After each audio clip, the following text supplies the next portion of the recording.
संत श्रोमणी अचुग एकशॉट विद्यासागर जी महाराज की जय। परम पूज्य आचार्य श्री उदार सागर जी महाराज की जय। मुनि पुंगव गुरुवर 108 सुधा सागर जी महाराज की जय। समस्त मुनि संघ की जय।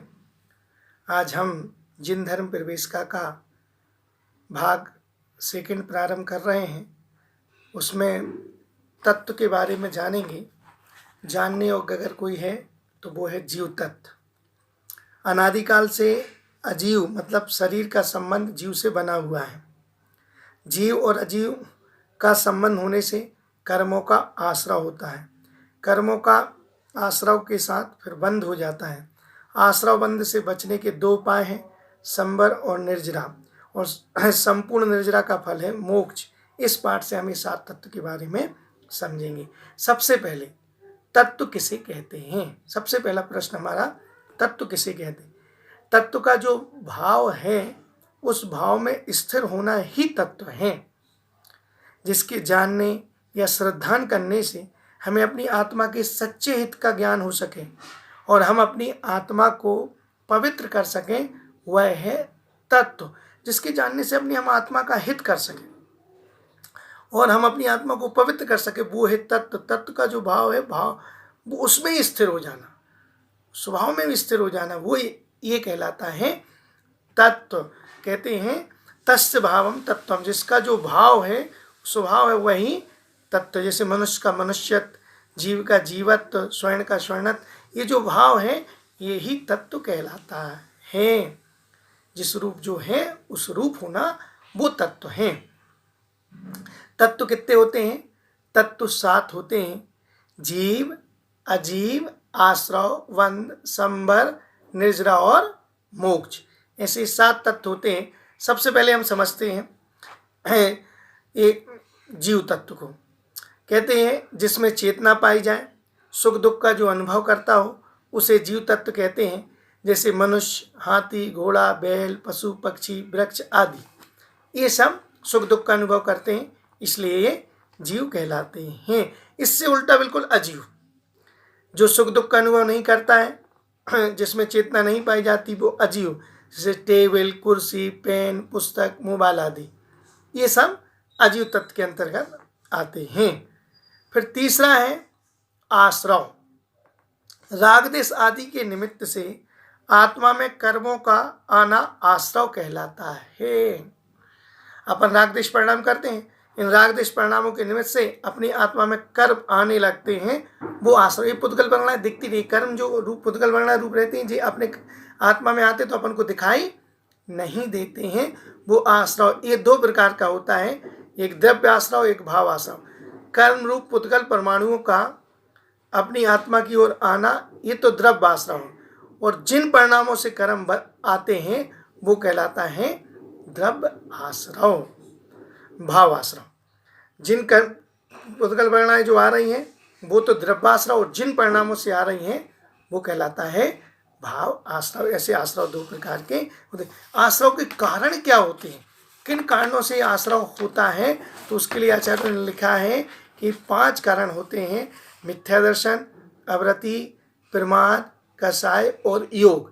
इन 5 कारणों से आश्रव होता है। मिथ्या दर्शन माने विपरीत सिद्धांत, विपरीत सिद्धांत से आश्रव होता है। अवृत्ति, व्रतों का अभाव होना, इनको आगे डिटेल से समझाएंगे, अभी इतना व्रत नहीं ले रहे हैं अपन, व्रतों का अभाव है तो अवृत्ति से भी आश्रव होता है। प्रमाद, अच्छे कार्य में उत्साह का नहीं होना, इससे भी आश्रव होता है। कषाय, जो आत्मा को दुख दे, कषाय से भी आश्रव होता है। और योग, मन वचन काय की प्रवृत्ति से भी आश्रव होता है। इस प्रकार इन 5 चीज़ों को आचार्यों ने आश्रव का कारण है। ये 5 चीज़ें होंगी अपने पास, मिथ्यात्व होगा, अवृत्ति होगा, प्रमाद होगा, कषाय होगी और योग होंगे, तो अपन को आश्रव होगा। अब अगला है, आश्रव के बाद अगली स्टेज क्या आती है? बंध। बंध तत्व किसे कहते हैं? राग देश के निमित्त से आए हुए कर्मों का आत्मा के साथ एक में एक हो जाना, मिल जाना, वो बंध कहलाता है। जो कर्म आश्रव से आते हैं और अपनी आत्मा में एक हो जाते हैं, मिल जाते हैं, वो कहलाता है बंध तत्व। ये भी 2 प्रकार का होता है, एक द्रव्य बंध और एक भाव बंध। कर्म रूप पुद्गल परमाणुओं का अपनी आत्मा से चिपक जाना वो तो द्रव्य बंध है, और जिन परिणामों से कर्म आत्मा से आत्मा अपनी आत्मा से आके चिपक रहे हैं वो कहलाता है भावबंध। ऐसे द्रव्य बंध और भावबंध की वजह से बंध भी दो प्रकार का होता है। फिर आता है संबर। संबर किसे कहते हैं?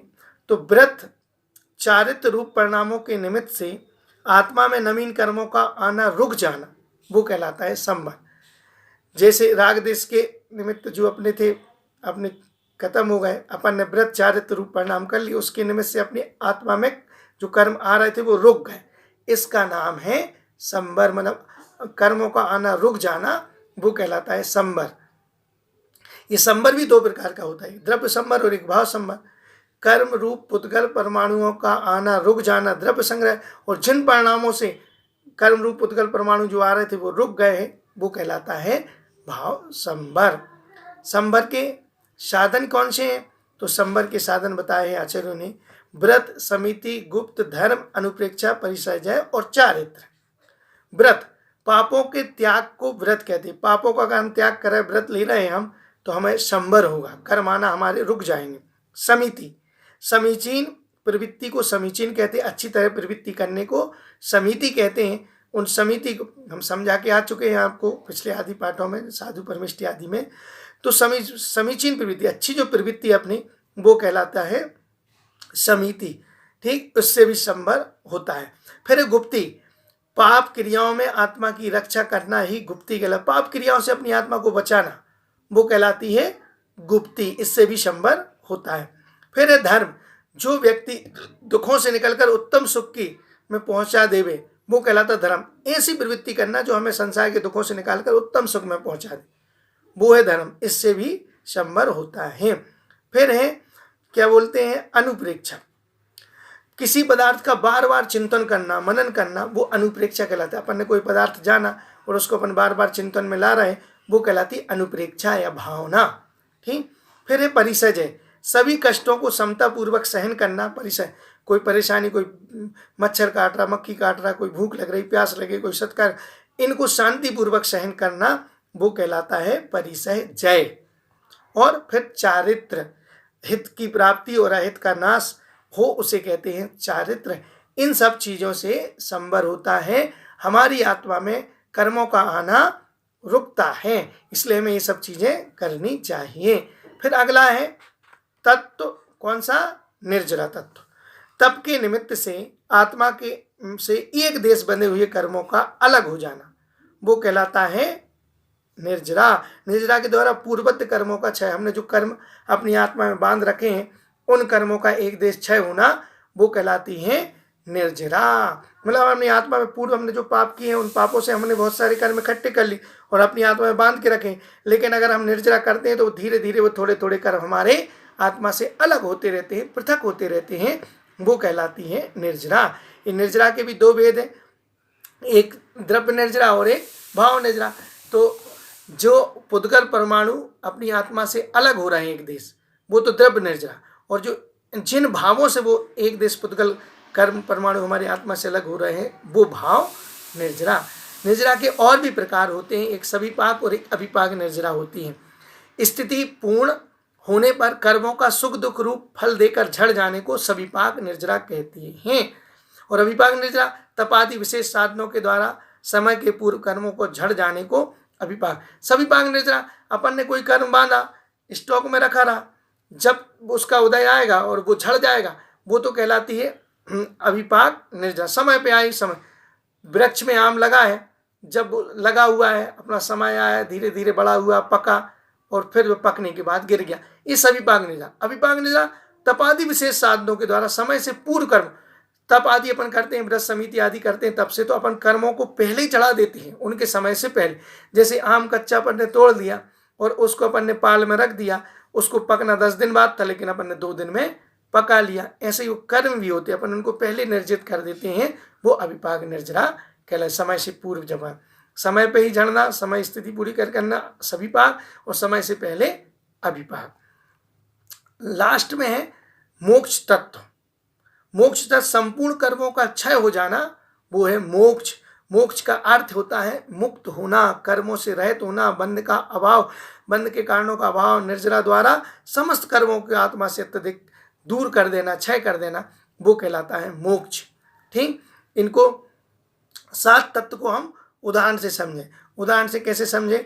जैसे एक यात्री बस से सफर कर रहा, जिसमें ड्राइवर चलाने वाला हो गया जीव और बस हो गई अजीव, और बस में यात्री आ रहे हैं, प्रवेश कर रहे हैं, वो होगा आश्रव। बस में आकर यात्री बैठ गए तो वो हो गया बंध। अब दरवाजा बंद कर दिया तो अब यात्री नहीं चढ़ पा रहे हैं, वो हो गया संबर। ठीक, अब एक एक करके बस खाली करते जा रहे हैं, वो हो गई निर्जरा। जब पूरी बस खाली हो गई तो इसे कई उदाहरणों से अपन समझ सकते हैं। महिलाएं भी चाहें तो अपने घर में बैठे बैठे लगा सकती हैं। ठीक, हम कौन है? जीव। रोटी बना रहे हैं हम, तो वो क्या है? अजीव। महिलाएं रोटी बना रही हैं, वो अजीव। ठीक, एक एक रोटी बनती चली जा रही है, करमाते जा रहे हैं, डिब्बे में रखती जा रहे हैं, वो हो गया आश्रव। अब है और डिब्बे में फिक्स हो गई, वो हो गया बंद। और अब हमने डिब्बे को बंद कर दिया, वो संबर। अब उसमें से एक एक रोटी हम परोसते जा रहे हैं, खर्च होती जा रही, वो हो गई निर्जरा। और जब पूरा डिब्बा खाली हो गया, मोक्ष। ऐसे बहुत सारे उदाहरण हैं जिनको हम यहाँ घटा सकते हैं। हम पूरे 7 तत्वों में कई उदाहरणों के माध्यम से हम जान सकते हैं।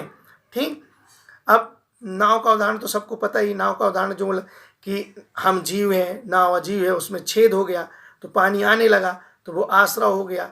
पानी आके भर गया, वो बंद हो गया, फिर हमने वो छेद बंद कर दिया, संबर हो गया। धीरे धीरे हमने पानी को उलीचा, खाली करने लगे हम, तो वो हो गई निर्जरा। जब पूरी नाव खाली हो गई तो मोक्ष। ऐसे कई उदाहरणों से हम समझ सकते हैं। फिर आता है 7 तत्वों के बाद पदार्थ किसे कहते हैं? जिसमें तत्व पाया जाए उसे पदार्थ कहते हैं। 7 तत्वों में अगर पुण्य पाप और हम जोड़ दें तो ऐसे 9 पदार्थ हो जाते हैं। मतलब तत्व जिसमें पाया जाए वो पदार्थ हो गया। अभी तत्व की परिभाषा समझिए, तत्व जिसमें पाया जाए वो पदार्थ। तो ऐसे पदार्थ कितने हो गए? 9। पाप और पुण्य मिला तो जीव, अजीव, आश्रव, बंध, संबर, निर्जरा, मोक्ष। इसमें पाप और पुण्य लगा तो 9 पदार्थ हो जाते हैं। पुण्य किसे कहते हैं? जो आत्मा को पवित्र करे उसे पुण्य कहते हैं। पुण्य से प्राणी को इष्ट वस्तु की प्राप्ति होती है, सुखदायक सामग्री की प्राप्ति होती है, जैसे मनुष्य पर्याय, बज विषम नारा सहनन, उच्च गोत्र, ये सब पुण्य के निमित्त से अपन को आए। कोई रोग नहीं हो रहा, अपन रंग रूप में देखने में सुंदर, ये सब पुण्य के योग से हुआ। और पाप बिल्कुल इससे उल्टा, अहिंसा धर्म। पुण्य के कारण क्या है? अहिंसा धर्म का पालन करना, पूजन करना, दान करना, धर्म का प्रचार करना, साधुओं की विनय करना, स्वाध्याय करना, भगवान के दर्शन करना, परोपकार करना, इन सब से पुण्य होता है। ये सब चीज़ें कर, अच्छी अच्छी चीज़ें जो भी करोगे उन सब से पुण्य होता है। अब पाप किसे? बिल्कुल इससे उल्टा, जो आत्मा को अपवित्र करे उसे पाप कहते हैं।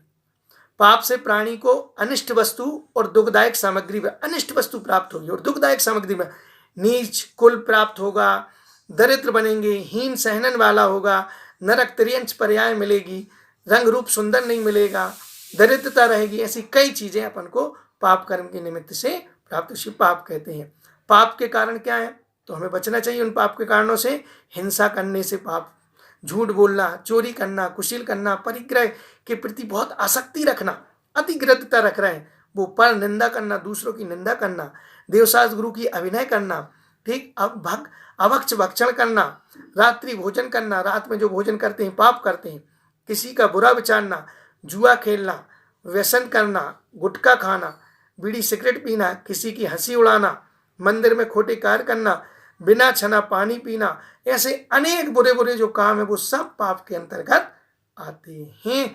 इस प्रकार से पाप और पुण्य को हमने समझा। पाप को छोड़ना चाहिए और पुण्य को हमें ग्रहण करना चाहिए। पुण्य से हमारी शुभ कर्म हमें आते हैं और हमें साता रूप परिणमित करते हैं, और पाप से असाता रूप हमारी प्रवृत्ति होती है। इसलिए हमें पुण्य करना चाहिए और पाप से 7 तत्वों को समझकर अपने जीवन में हमें उन्हें अमल करना चाहिए। और अपने इन समझ के कि जीव हम हैं, अजीव शरीर है, आश्रय और बंध संसार के कारण है, संबर और निजरा मोक्ष के कारण है, और ये अगर संबर निजरा हम करते तो हमें मोक्ष की प्राप्ति हो जाती। इस प्रकार से हमने यह अध्याय जाना।